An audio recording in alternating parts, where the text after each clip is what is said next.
Students welcome to my channel Sarta ma'am classes. आज हम question number 17 से स्टार्ट कर रहे हैं। CBSE class 10th standard paper set 1 2020। So question number 17 ये हमारा कोन पर बेस्ड है।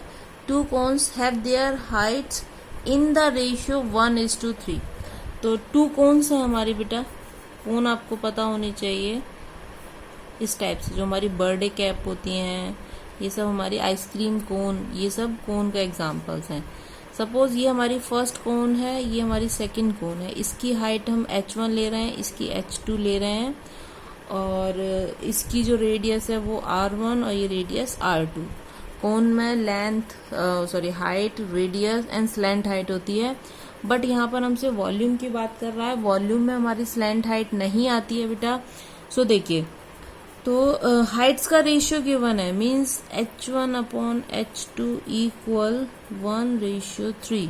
And radii also, radii is a plural of radius. Okay, यहाँ दो रेडियस है ना, r1 r2, इसीलिए इसको प्लूरल में बोलते हैं। जैसे कि गर्ल को गर्ल्स, बॉय को बॉयज, तो वहाँ s नहीं लगाते हैं, ये रेडियाई है।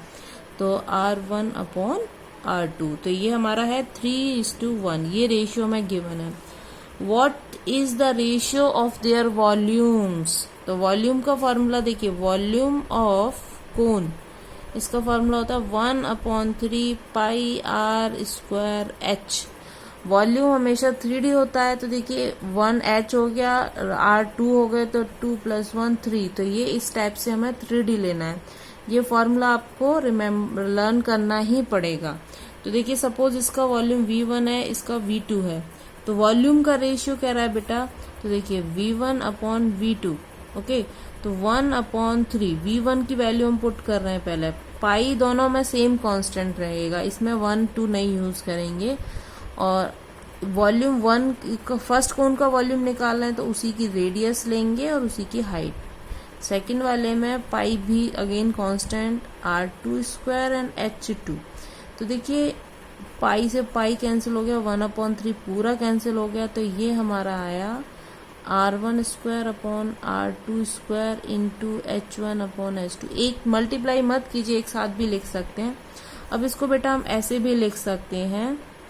क्या चल रहा है हमारा, v1 अपॉन v2, ये r1 अपॉन r2 पूरे का होल स्क्वायर लिया है, और h1 अपॉन h2। बहुत इजी क्वेश्चन है, इसमें कुछ भी नहीं है करने के लिए। तो r1 अपॉन r2 हमारा था 3/1, और इसका स्क्वायर कर दीजिए, और h1 अपॉन h2 1/3। तो स्क्वायर करने पे ही आएगा 3 × 3 अपॉन 1 × 1। 1 ही होता है, आप उसको नहीं भी लिखेंगे, 1 ही लिखेंगे तो भी चलेगा।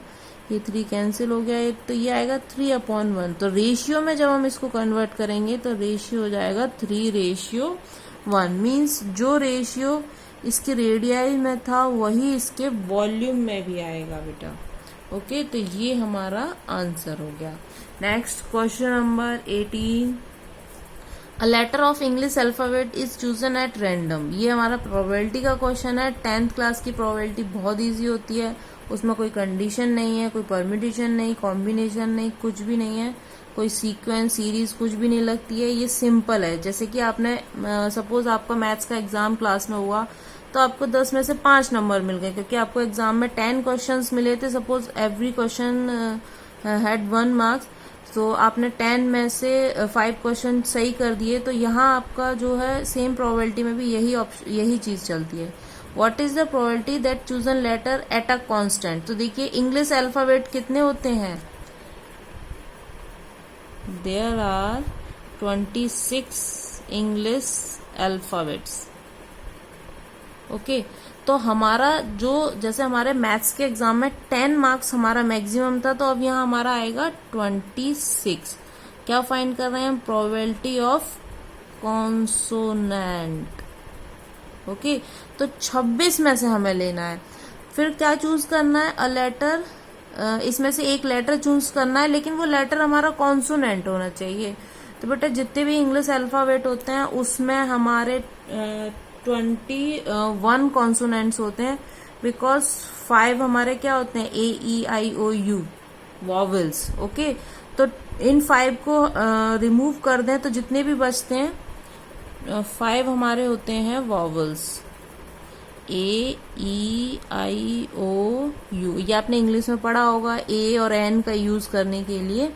तो 26 में से इसको माइनस कर दें तो 26 माइनस 5 क्या आ गया हमारा 21। तो ये जो 21 है यही हमारे कॉन्सोनेंट्स होते हैं बेटा। तो क्या चूज करना है, तो 26 लेटर्स में से हमें 21 कॉन्सोनेंट चूज करना है। इसमें से कोई भी एक हम ले सकते हैं। तो जितने हमारे टोटल कॉन्सोनेंट हैं वो न्यूमरेटर में आएंगे और जो टोटल इंग्लिश अल्फाबेट्स हैं वो हमारे डिनोमिनेटर में आएंगे। बस इतना ही आपको करना है, कोई फॉर्मूला नहीं लिखना है। इतने में ही आपका 1 मार्क का क्वेश्चन है। Next question number 19, a die is thrown once. अब देखिए डाई की बात आ रही है, इसमें 2 पार्ट्स हैं। तो पहले मैं फर्स्ट वाला पार्ट कर रही हूँ बेटा। ओके, अब देखिए जो हमारा डाई है उसमें क्या क्या आउटकम्स पॉसिबल है। 1 आ सकता है, लूडो जो हम खेलते हैं सेम डाई, कॉमन लैंग्वेज में कुछ लोग गुटका बोलते हैं इस टाइप से। 2 भी आ सकता है, 3 भी आ सकता है, 4 5 6। ओके, तो इससे ज्यादा नंबर्स उस पर नहीं होते हैं, उसके सिर्फ 6 फेजेस होते हैं, वही हमारे पास आते हैं। हर एक फेज पे एक नंबर होता है। तो हमारा जो टोटल आउटकम्स हो जाएगा वो कितना हो जाएगा 6। तो मैक्सिमम क्या हो गया हमारा, जैसे यहाँ पर हमने 26 यूज किया था, यहाँ हम यूज करेंगे 6। What is the probability of getting a number less than 3। अब देखिए लेस देन 3 पॉसिबल आउटकम्स,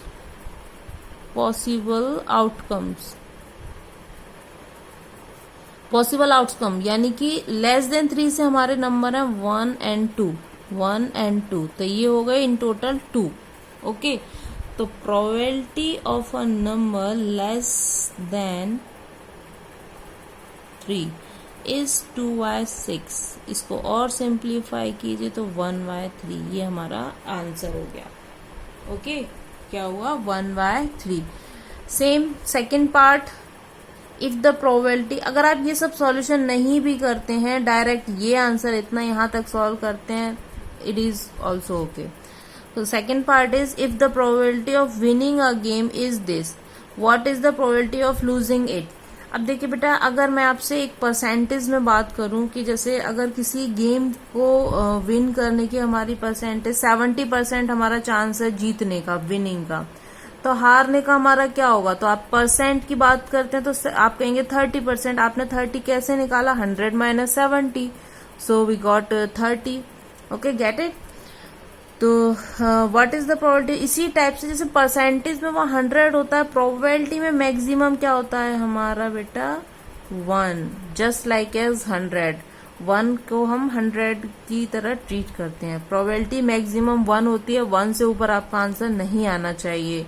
अब इस 1 हमारा आंसर आ रहा है या नहीं, इसकी पहचान के लिए हम डायरेक्टली कैसे चेक कर सकते हैं, न्यूमरेटर का नंबर हमारा डिनोमिनेटर से छोटा होना चाहिए हमेशा। अदरवाइज अगर ये उल्टा हो जाएगा तो ये मोर देन 1 हो जाएगा।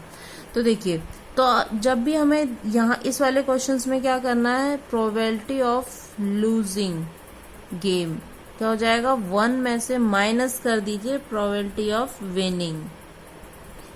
सपोज अगर ये हमें लूजिंग का दिया होता तो विनिंग के लिए, तो यहाँ ये चेंज हो जाते।